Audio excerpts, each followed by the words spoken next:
जय श्री श्याम। तो एकांत क्षेत्र में भगवान विराजमान है। बहुत शांत विग्रह, बाएं जंघा पर दायां चरण चढ़ाए हुए, प्रसन्न मुद्रा, मानो भाव समाधि में भगवान डूबे हुए हैं। उसी समय सनकादि, सनक सनंदन, सनातन, सनत कुमार, समस्त देवता, समस्त प्रजापति, ब्रह्मा जी अपने पार्षदों के साथ, सर्वेश्वर देवाधिदेव महादेव जी, मरुदगण, देवराज इंद्र, आदित्यगण, आठों वसु, अश्वनी कुमार, ऋभु, अंगिरा के वंशज ऋषि, 11 रुद्र, विश्वदेव, साध्यगण, गंधर्व, अप्सराएं, नाग, सिद्ध, चारण, गुह्यक, ऋषि, पितर, विद्याधर, किन्नर, ये सभी द्वारिका नगरी में पधारे। इसके बाद वे प्रणाम करके भगवान से कहने लगे, ब्रह्मा जी ने कहा, प्रभु जितने हम सब लोग आए हैं ये सब पहले भी आए थे। जब आपका अवतार होना था तो पृथ्वी का भार उतारने के लिए हम लोगों ने आपसे प्रार्थना की थी कि अवतार लीजिए। आपने यथोचित रूप से वो काम पूरा कर दिया। प्रभु अब आपसे हम प्रार्थना करते हैं कि आप अंतर ध्यान होइए। आपका काम पूरा हो गया, पृथ्वी का भार उतार दिया। आप सर्वोत्तम रूप धारण करके यदुवंश में अवतार लिया और जगत के लिए उदारता और पराक्रम से भरी अनेकों लीलाएं की। प्रभु कलयुग में जो भगत आपकी लीलाओं का कथन श्रवण करेंगे वे बिना किसी प्रयास के अनायास ही इस अज्ञान रूपी अंधकार से पार हो जाएंगे। केवल लीला कथा सुनते सुनते भगवत प्राप्ति हो जाएगी।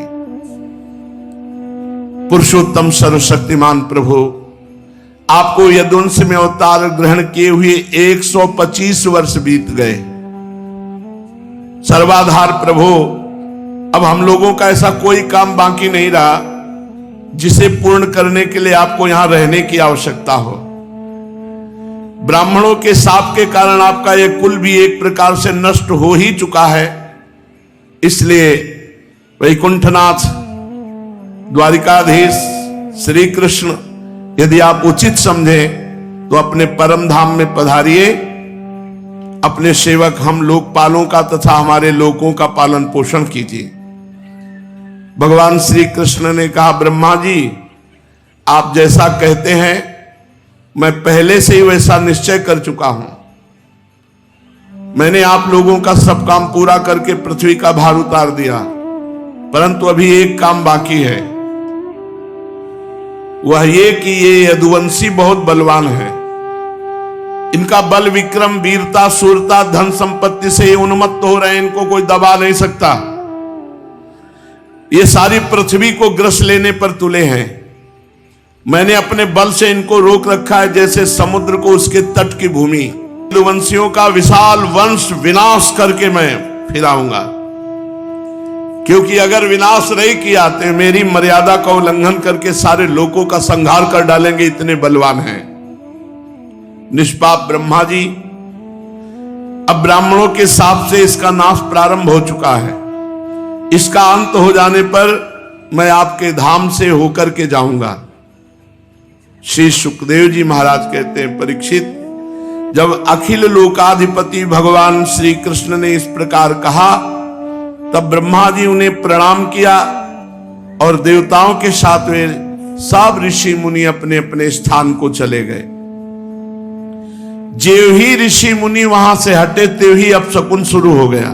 द्वारिका में बड़े बड़े उत्पात खड़े हो गए।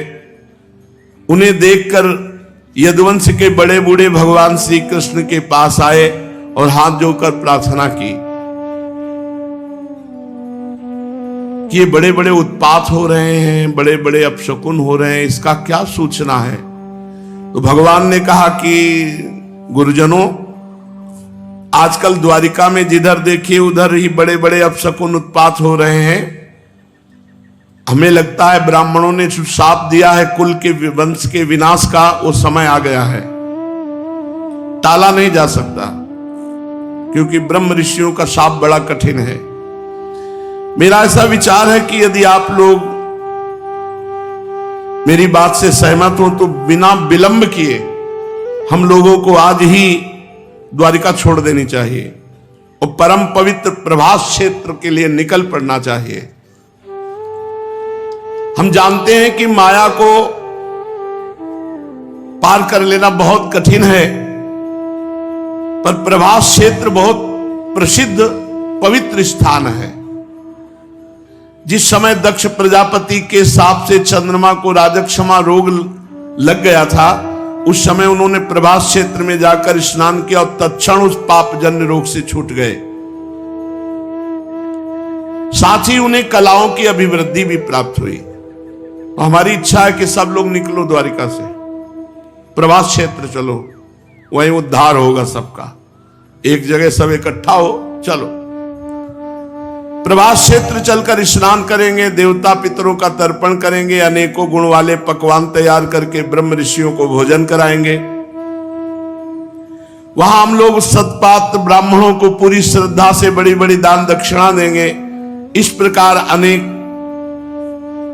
सत्कर्म करेंगे और बड़े बड़े संकटों से पार हो जाएंगे। जैसे कोई जहाज के द्वारा समुद्र पार कर लिया जाता है, ऐसे ही ब्रह्म ऋषियों को खवा पिला के सेवा सत्कार करके अपने संकट से पार हो जाएंगे।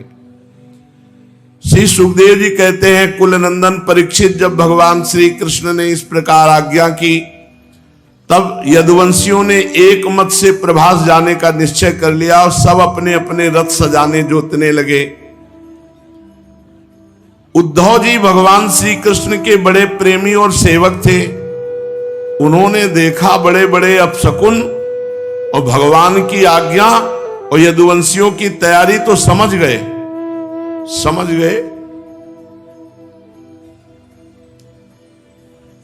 कि भगवान प्रगट में इस जगत को छोड़ना चाहते।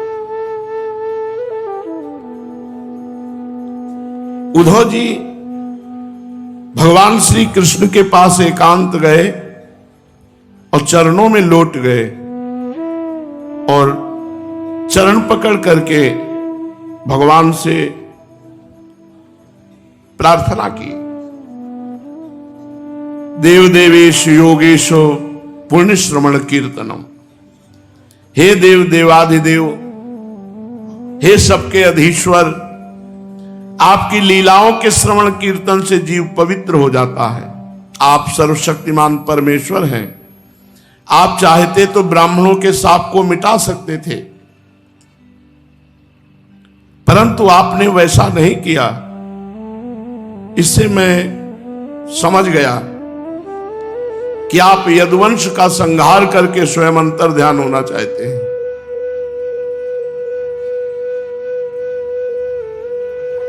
घुंघराली अलकावली वाले हे श्याम सुंदर, आप मेरे विषय में सोचा है कि आधे क्षण के लिए भी मैं आपको त्याग कर जीवित नहीं रह सकता, सोच भी नहीं सकता। मेरे जीवन सर्वस्व, आप मुझे अपने साथ धाम ले चलिए। मैं आपके बिना आधे क्षण जीवित रहूं ऐसा सोच भी नहीं सकता, फिर रह कैसे सकता हूं। प्यारे कृष्ण, आपकी एक एक लीला मनुष्यों के लिए परम मंगलमयी और कानों के लिए अमृत स्वरूप है।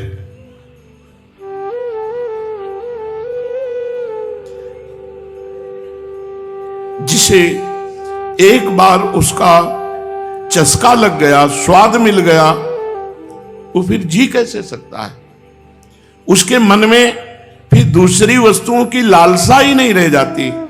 प्रभु, हम तो आपके साथ रहे हैं, लीला कथा सुनी नहीं है, हम तो आपके साथ रहे हैं। उठना बैठना सोना जागना घूमना फिरना ये आपके साथ हुआ है। हमने आपके साथ स्नान किया है, आपके साथ खेल खेले, आपके साथ भोजन किया है। कहां तक गिनाऊं, हमारी एक एक चेष्टा आपके साथ होती रही है। आप हमारे प्रीतम हैं, आप हमारी आत्मा हैं। आप ऐसी स्थिति में हमें छोड़कर परम धाम अकेले कैसे जा सकते हैं? हमने आपकी प्रसादी माला धारण की, आपका प्रसादी चंदन लगाया है, आपके प्रसादी वस्त्र पहने हैं, आपके गहने से अपने आप को सजाया है। हम आपका प्रसाद खा के जीने वाले सेवक हैं। हम माया से नहीं डर रहे हैं। हम तो आपकी माया पर विजय प्राप्त कर लिए क्योंकि आपका प्रसाद पाते हैं। मुझे माया से डर नहीं, मुझे आपसे अलग होने का डर है। मैं आपका वियोग नहीं सह सकता। आपकी माया से पार पाना बहुत कठिन है। बड़े बड़े ऋषि मुनि दिगंबर रहकर आजीवन नैष्ठिक ब्रह्मचर्य का पालन करके अध्यात्म विद्या के लिए अत्यंत परिश्रम करते हैं, बड़ी कठिन साधना करते हैं। बड़ी कठिन साधना से उन सन्यासियों के हृदय निर्मल हो पाते हैं। तब कहीं वो समस्त वृत्तियों की शांति रूप निष्कर्म अवस्था में स्थित होकर आपके ब्रह्म नामक धाम को प्राप्त होते हैं। महायोगेश्वर, हे श्री कृष्ण, हम लोग तो केवल आपके आश्रित हैं। हम आपके भक्तजन हैं। हम आपके गुणों और लीलाओं की चर्चा करेंगे। जो जो कुछ आपने किया है उसका स्मरण करेंगे। आपकी चाल ढाल, मुस्कान, चितवन, हास परिहास की स्मृति में हम डूब जाएंगे। हमें माया से पार होने की कोई परेशानी नहीं। हम आपसे ये प्रार्थना इसलिए नहीं कर रहे कि ये बड़ी दुरंत माया है, हम कैसे पार करेंगे। नहीं, हम प्रार्थना कर रहे हैं कि हम आपकी विरह आग में नहीं जल पाएंगे। हम आपके बिना नहीं जी पाएंगे। इसलिए अगर आपको परम धाम जाना है तो मुझे साथ ले चलो। उद्धव जी ने प्रार्थना की। श्री सुखदेव जी कहते, परीक्षित, जब उद्धव जी ने देवकी नंदन भगवान श्री कृष्ण से इस प्रकार प्रार्थना की तब उन्होंने अपने अनन्य प्रेमी सखा एवं सेवक उद्धव जी से कहा, भगवान श्री कृष्ण ने कहा, महाभाग्यवान उद्धव, तुमने मुझसे जो कहा ठीक मैं वही करना चाहता हूं। ब्रह्मा, शंकर, इंद्रादि लोकपाल भी यही चाहते हैं कि मैं पृथ्वी लोक को छोड़कर अपने परम धाम को जाऊं। पृथ्वी पर देवताओं का जितना काम करना था उसे मैंने पूरा कर दिया। इसी काम के लिए ब्रह्मा जी की प्रार्थना से मैं बलराम जी के साथ अवतार लिया था। अब ये यदुवंश जो ब्राह्मणों के शाप से भस्म हो चुका है, पारस्परिक फूट और युद्ध से नष्ट हो जाएगा। आज के 7वें दिन समुद्र इस द्वारिकापुरी को डुबो देगा। प्यारे उद्धव, जिस क्षण मैं मर्त्यलोक का परित्याग करूंगा उसी क्षण इसके सारे मंगल नष्ट हो जाएंगे। थोड़े दिनों पर पृथ्वी पर कलयुग का बोलबाला होगा। जब मैं इस पृथ्वी का त्याग कर दूं तो तुम इस पृथ्वी पे मत रहना। उद्धव, कलयुग में सबकी रुचि अधर्म में होगी। अब तुम अपने आत्मीय स्वजन और बंधु बंधुओं का स्नेह संबंध छोड़ दो। त्वं तु सर्वं परित्यज्य स्नेहम स्वजन बंधुषु मय्यावेश्य मनः सम्यक समदृक् विचरस्वगाम। तुम अपना चित्त मेरे में लगा दो, सबसे चित्त हटा दो, मस्त रहोगे। स्वच्छंद पृथ्वी पर विचरण करो। देखो, यदिदम मनसा वाचा चक्षुर्भ्याम श्रवणादिभि नस्वरम गृह्यमाणं च विद्धि माया मनोमयम।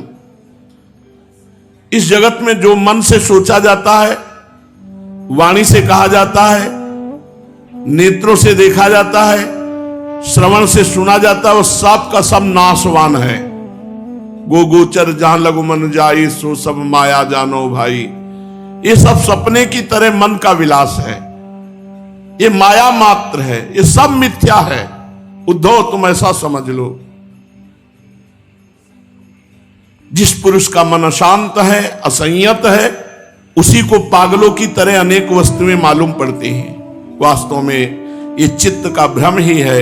नानात्व का भ्रम हो जाने पर ये गुण है, ये दोष है, इस प्रकार की कल्पना करनी पड़ती है। जिसकी बुद्धि में गुण और दोषों का भेद बैठ गया है, दृढ़मूल हो गया है, उसी के लिए कर्म, अकर्म और विकर्म रूप भेद का प्रतिपादन हुआ है। इसलिए उद्धव, तुम अपनी समस्त इंद्रियों को वश में कर लो। उनकी बागडोर अपने हाथ में ले लो। केवल इंद्रियों को ही नहीं, चित्त की समस्त वृत्तियों को रोक लो और ऐसा अनुभव करो कि ये सारा जगत अपने आत्मा में ही फैला हुआ है और आत्मा मुझ सर्वात्मा इंद्रियातीत ब्रह्म से एक है, अभिन्न है। ऐसा अनुभव करो। उद्धव जी भगवान के समीप बैठे हुए भगवान उद्धव जी को उपदेश कर रहे हैं। ये आगे जो एकादश स्कंध है बहुत सुंदर, समस्त शास्त्रों का निचोड़ अंतिम समय भगवान उद्धव जी को उपदेश दे रहे हैं। शेष चर्चा आगे। श्री राधा वल्लभ लाल की जय श्री श्याम।